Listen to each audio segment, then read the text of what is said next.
So we're back, everybody, and I'm going to start putting this all together. Um, Again, this is Bandana J. I'd like you to follow, share with your friends, and like anything you'd like to like. Comment on anything you'd like to comment on. I will try to return a comment later on if I see it. Just, I hope you enjoy your meal, or the meal I make, and you try it later and like it. Okay, so there you go. Give me 1 second.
There we go.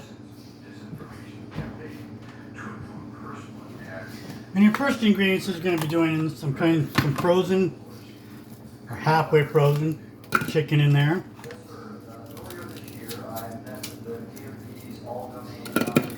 I was going to go with 4, but it looks like I'm going to throw a couple more in there. You basically want to coat the bottom of it so that the bottom has enough chicken to cook, but you don't want to completely uncover it. So here's another one we're going to throw in there.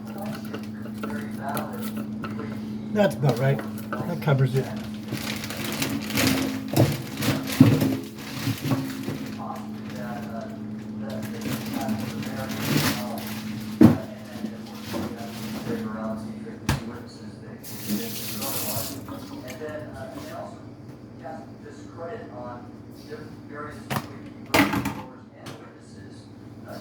After you put those in, okay, you're going to want to get a little bit of water. I've got that bowl, the same bowl we used earlier. I washed it out, the things were sitting in. I'm just going to fill it up with some water. You're going to want to coat the bottom, just the bottom of the fish. That was perfect. Just cover the bottom. Throw in your seasonings.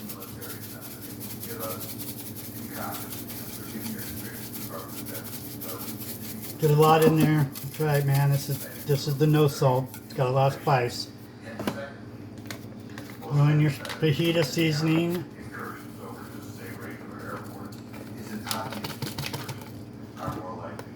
The paprika.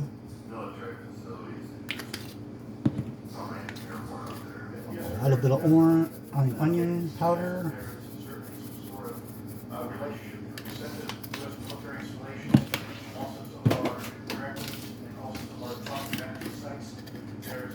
We're going to go with the rest of the lemon pepper.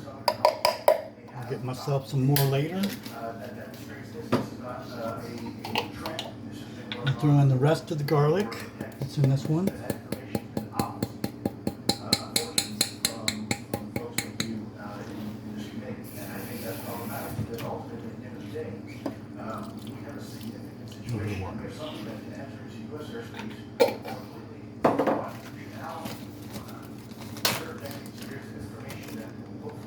Couple pinches, not too much.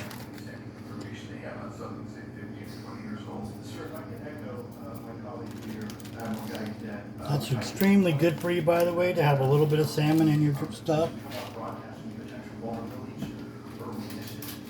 Help with your antioxidants and all the different things like that.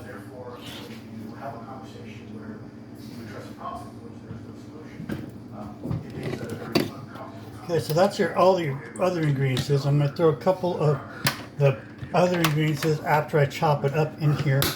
But I'm going to take you over and We're going to get this started, turned on. Alleged new unnamed government whistleblowers come forward asserting that a highly classified program is dedicated to recovery and reverse engineering UAP technologies. All right, and that is now on. And as you can see, we've got it set for 2 hours, and we'll be back in 2 hours, and it will be shredded. I'm going to throw the rest of the other ingredients into that as it's going. I'm going to chop them up right now over here in this on the cutting board, and we'll get to cutting the rest of the ingredients too. And we'll get to cutting the rest of the ingredients too. At least I haven't found anybody, so that answer for me that it was not obviously circular reporting, which is one of the big concerns in this space. I also had the name of the program confirmed by more than one additional source. So yeah, and of course I checked to make sure that the source was who they claimed to be. Okay. There we I go. should also say that when I said before it was this database, it is a much broader program. That also includes human intelligence, and then as you mentioned, the retrieval and the Any knowledge of what companies interested in? No, I have no idea. Okay.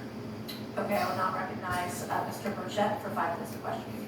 Thank you, Chair Lady. I request unanimous consent to enter into the record documents provided to us regarding legacy UAP programs and psychological operations throughout So Zonda. ordered. Also, want to thank Darren Corbell for providing these documents and access to some whistleblowers. Mr. Elizondo, what is the last position, your last position in the federal government? I was the Director of National Program Special Management Staff managing a White House Special Access Program on behalf of the National Security Council. How would you characterize these? Enigma, sir, and a frustration. We are talking about technologies that can outperform anything we have in our inventory. And if this was an adversarial technology, this would be an intelligence failure eclipsing that of 9/11 by the order of magnitude. Are there classified Department of Defense materials related to UAPs that you believe could be safely disclosed to the public without compromising national security? Yes, sir, I do. I would never, ever try to endorse providing some sort of information that could compromise what we call brute force technology or capability. But I do believe there's a lot of information regarding this topic, and I've been very vocal about it, that should be shared not only with the public, but most importantly, with members of Congress. Are you familiar with my friend David Grush? Absolutely, sir. I had the privilege and honor of working with him myself several years ago at U.S. Space Force. Last year, as you know, he testified that the U.S. is running a multi-decade UAP crash retrieval and reverse engineering program. Would you agree with that? Yes, sir. Are there UAP programs operating without proper congressional oversight? 100%. What are they? Unfortunately, sir, I would have to have that conversation in a closed session. I know you said that, and a lot of people are frustrated with those kind of answers, but we're asking those kind of questions, so you all know what the heck we're up against. You also mentioned in your opening statement that the Pentagon's Public Affairs Office employs a psychological operations officer as a singular point of contact for UAP-related inquiries. Why the heck would they do that? Sure, that's a great question. I would ask the Pentagon. There's a long history here. Is that individual providing misleading and false information to the public through various news outlets and media outlets in order to discredit this topic? I have personally been victim to it. We have the documentation to substantiate where this information has been absolutely inaccurate, that has been provided time and time again, and it turns out that that individual was also working with former leadership of Arrow at the time as well. And we punish them by giving them multi-million dollars more than they ask for every year. Admiral Gallaudet, you mentioned in your opening statement on an email you received from the operations officer of the Fleet Forces Commander regarding... I don't want all the stems. Almost colliding with Just US want military planes. Did you respond stems to and go what back. the objects were? So we might need to clean off some things a little bit. Did the exercise get canceled?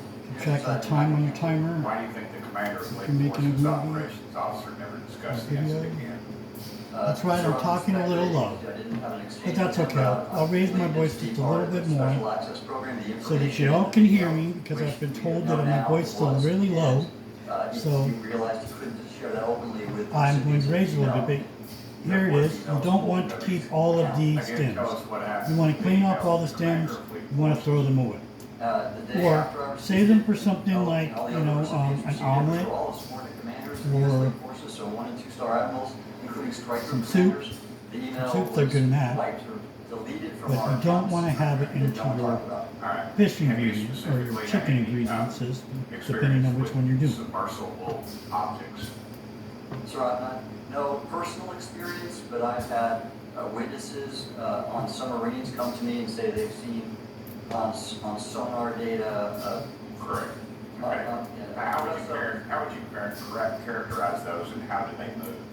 The one instance that was revealed to me was in the 80s on a nuclear-powered submarine, ballistic missile submarine, that the object exhibited the characteristics of a Russian torpedo in terms of its speed of movement, the closing rate with the submarine, and then it slowed and then it followed the submarine slowly in its way for a period of minutes, and then rapidly exited the scene. And nothing that we know of technology-wise could replicate that. And the speed of these objects was faster than anything that we have or anybody else has that would be manned. Is that correct?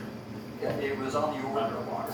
torpedoes. Yes, sir. Yes, sir. But as it exited, I don't exactly know how fast a torpedo is, but I expect it does better than my old Alport Scott Atwater, so I'll take that as a yes. Okay. Have you experienced any experience with the online anomaly resolution And office? I'm going to cut the rest of this up. yes, Congressman, as I mentioned previously, I have met with them. Okay. You heard Mr. Elizondo describe psychological operations for most contacting the Department of Defense about UAVs. You mentioned similar influence operation by Aero. Why are federal agencies invested in running information operations about UAVs if they do not exist? Yes, sir. But I'll make a statement on Aero's behalf. They have new leadership. The office has reached out to me to meet again, and I think that is a good faith effort, and we'll see where that goes. Thank you, Chair Lady Averano.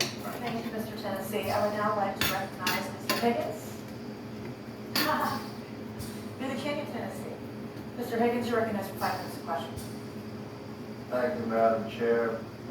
Mr. Elizondo, Mr. Schellenberger notes in the report that we've been given for this hearing. I believe Mr. Schellenberger, let me shed you an author of this report. I'm sorry, I'm not the author Mr. of Schellenberger, are you the author of this report? No. There's name on it. No.